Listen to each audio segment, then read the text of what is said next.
అందరికీ నమస్కారం. కొన్నిసార్లు అనుకోండి, చాలా చిన్న చిన్న పనులే మనకు జీవితంలో చాలా పెద్ద పాఠాలు నేర్పిస్తాయి. అటువంటి ఒక అందమైన కథ గురించే మనం ఈరోజు మాట్లాడుకోబోతున్నాం. ఒక చిన్న సహాయంలో ఎంత శక్తి దాగి ఉంటుందో ఈ కథ మనకు కళ్ళకు కట్టినట్టు చూపిస్తుంది. ఇంతకీ మన కథ మొత్తం ఈ ఒక్క ప్రశ్న చుట్టూనే తిరుగుతోంది. ఒకవైపు చూస్తేనేమో ఒక చిన్న పిల్లాడు, మరోవైపు ప్రమాదంలో ఉన్న ఒక చిట్టి పిచ్చుక. మరి ఆ నిస్సహాయ ప్రాణిని ఆ బాలుడు కాపాడగలిగాడా లేదా? చూద్దాం రండి. సరే, ముందుగా మొదటి భాగం, కష్టంలో ఉన్న ఒక పిచ్చుక. అసలు కథ ఎలా మొదలైందంటే ఒక చిన్న ప్రాణి ఆర్తనాదంతో. అదేంటో ఇప్పుడు చూద్దాం. మన కథానాయకుడి పేరు రవి. చూడ్డానికి ఇది ఒక మామూలు రోజే. అందరి పిల్లల్లాగే ఆడుకుంటున్నాడు. కాని రవిలో ఒక ప్రత్యేకత ఉంది. అదేంటంటే తన చుట్టూ ఏం జరుగుతోందో చాలా శ్రద్ధగా గమనించడం. సరిగ్గా ఆ గమనింపే ఈ కథకు పునాది వేసింది. అప్పుడే రవికి ఆ కీచుకీచుమనే శబ్దం వినిపించింది. ఏంటా అని చూస్తే ఒక చిన్న పిచ్చుకపిల్ల. పాపం కరెంటు స్తంభం బయటకు రాలేక, ఎగరలేక ప్రాణభయంతో నిస్సహాయంగా అరుస్తోంది. ఆ చిన్న ప్రాణి బాధ రవి గుండెను తాకింది. ఇక రెండవ భాగం, ఒక బాలుడి పట్టుదల. సమస్యను చూసి రవి ఊరికే ఉండిపోలేదు. సహాయం కోసం అతను చేసిన ప్రయత్నం, అతని సంకల్ప బలమేంటో ఇప్పుడు చూద్దాం. సహజమే కదా, వెంటనే రవి ఏం చేశాడు, అమ్మా అమ్మా అంటూ వాళ్ళమ్మ దగ్గరికి పరిగెత్తుకెళ్లాడు. కాని పాపం ఆవిడ ఇంట్లో పనుల హడావిడిలో ఉండి, అయ్యో పిచ్చుకే కదా, ఏమవ్వదులే అని చాలా తేలిగ్గా అనేసింది. చూడండి, పెద్దవాళ్లకది మామూలు విషయంగా అనిపించుండొచ్చు, కాని రవికి మాత్రం అదొక ప్రాణానికి సంబంధించిన సమస్య. అమ్మ పట్టించుకోలేదనే రవి నిరాశపడలేదు, అక్కడే ఆగిపోలేదు. అతని పట్టుదల అంటే ఏంటో మనకిక్కడే అర్థమవుతుంది. ఒంటరిగా నేరుగా దగ్గర్లో ఉన్న ఎలక్ట్రిసిటీ ఆఫీస్కు వెళ్లాడు. అక్కడున్న అధికారికి ఆ పిచ్చుక గురించి చెప్పి ఎలాగైనా సాయం చేయమని అడగాలనుకున్నాడు. ఆ వయసులో అంత ధైర్యం చేయడం మామూలు విషయం కాదు కదా.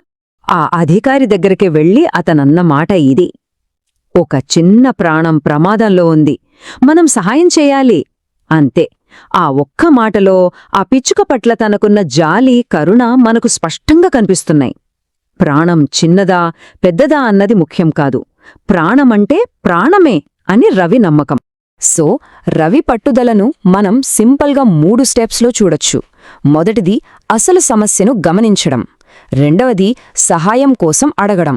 ఇక అన్నింటికన్నా ముఖ్యమైనది మూడవది, ఎవరూ పట్టించుకోకపోయినా వదిలిపెట్టకుండా ప్రయత్నిస్తూనే ఉండటం. ఈ 3 అతని సంకల్పానికి నిలువుటద్దం. ఇప్పుడు మూడవ భాగం, ఒక దయగల చర్య. రవి పట్టుదల అస్సలు వృధా పోలేదు. అతని ప్రయత్నం ఎలా ఫలించిందో, ఒక చిన్న దయగల పని ఎలా జరిగిందో చూద్దాం. రవి అలా పదే పదే బ్రతిమాలడం, అతని కళ్లల్లో కనిపించిన నిజాయితీ, ఇవన్నీ చూసి చివరికి ఆ అధికారి మనసు కరిగింది. మొదట కాదన్నా ఆ చిన్నపిల్లాడిలోని దయాగుణానికి ఆయన కదిలిపోయారు. వెంటనే ఫోన్ తీసి సంబంధిత సిబ్బందికి విషయం చెప్పారు. ఎలక్ట్రిసిటీ డిపార్ట్మెంట్ నుండి ఒక లైన్ మ్యాన్ ఆ చిన్న పిచ్చుకను రక్షించడానికి నిచ్చెనతో సహా అక్కడికి చేరుకున్నాడు. అప్పుడనిపించింది రవి పట్టుదల గెలిచిందని. హహా, ఇది కథలోనే అత్యంత అందమైన క్షణం. ఆ లైన్మ్యాన్ చాలా జాగ్రత్తగా ఆ పిచ్చుక పిల్లను రంధ్రంలోంచి బయటకు తీశారు. ఎంతో ఆతృతగా ఎదురుచూస్తున్న రవి చేతుల్లో దాన్ని భద్రంగా పెట్టారు.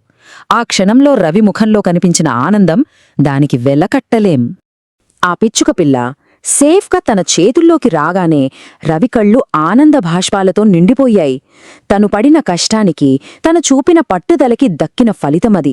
ఒక చిన్న ప్రాణాన్ని కాపాడానన్న సంతృప్తి అతని ముఖంలో మెరుస్తోంది. ఇక చివరి భాగం, సాయం యొక్క శక్తి. ఇంతకీ కథ మనకు ఏం నేర్పిస్తోంది? దీని వెనుకున్న అసలు నీతి ఏంటో ఇప్పుడు తెలుసుకుందాం. ఈ కథ పేరు సాయం. సాయం అంటే జస్ట్ హెల్ప్, సపోర్ట్, కైండ్నెస్.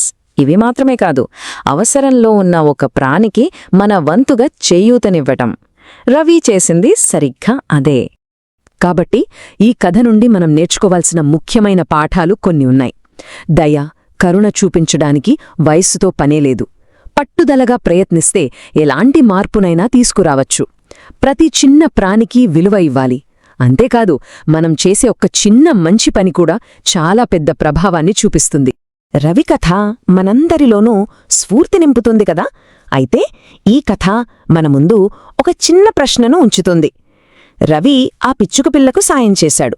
సరే, మరి మనం ఈరోజు మన చుట్టూ ఉన్నవాళ్లకు లేదంటే ఇంకేదైనా జీవికి ఎలాంటి చిన్న సాయం చేయగలం?